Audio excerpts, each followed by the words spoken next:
Bumisita nga pala kami ng bukid mga mare at dito nga kami nagpunta sa aming babuyan. Paminsan-minsan lang nga kami kung dumalaw dito at ayan na nga yung mga biik namin ay medyo malalaki na nga sila. Nasa 20 days old na ngayon sila mga mare at kita nyo naman ang lulusog nga nila. And after naman namin dun sa aming babuyan ay dumiretso na nga din kami dito sa aming bahay kubo sa Kidapawan. Natapos na nga din pala yung bakod na pinapagawa namin dito mga mare at gate na lang talaga yung kulang. Medyo maulan-ulan nga ng mga oras na yan at may pakonti-konti na nga lang din na tinatapos yung dalawang gumagawa dito. At dahil maulan at ang sarap-sarap ngang humigop ng mainit na sabaw kaya naman pinagluto ko nga sila ng masarap na tinulang manok. Meron na nga din akong mga dinilang gamit dito dahil dito nga natutulog yung dalawang gumagawa dito. Ayan nga at napakaganda at napakabilis pa nga makaluto yung induction cooker na ginamit ko. Tinulang native na manok nga yung niluto ko dito mga mare at napakabilis ko nga lang din talagang napalambot yung karne ng manok. Nung matapos kong maluto yung tinolang manok dun sa may induction ay inilipat ko nga pala ng lagayan dito ko nga nilagay sa may kaldero. Yung kaserolang ginamit ko ay dun nga ulit ako magsasaing. Labas nga ako at ipapakita ko nga sa inyo itong maliit naming area.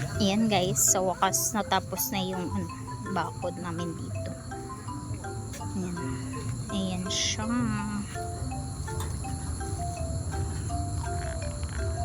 Ayan, mataas yung area dyan, yung part dyan kasi mababa yung dito, hindi level yung lupa.